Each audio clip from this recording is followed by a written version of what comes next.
নমস্কাৰ মই প্ৰিয়ংকাই আপোনালোকক স্বাগতম জনাইছো আজি আপোনালোকৰ লগত শেয়াৰ কৰিম পাঁচটা হেল্থ টিপ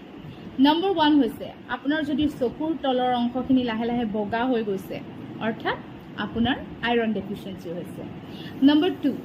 আপোনাৰ যদি চুলি সৰা আৰম্ভ হৈ গৈছে তাৰ অৰ্থ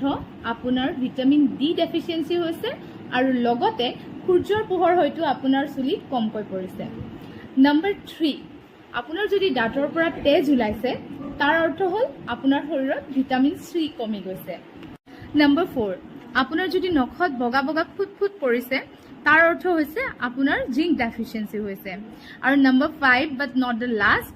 আপোনাৰ যদি চকুটো খুবকৈ লৰিছে আমি সাধাৰণতে কওঁ আপোনাৰ প্ৰিয়জন আহিব বা কিবা শুভ বা অশুভ সিগনেল হয় বাট তাৰ অৰ্থটো হৈছে আপোনাৰ শৰীৰত মেগনেছিয়াম কমিছে ফলো ফৰ নেক্সট টিপ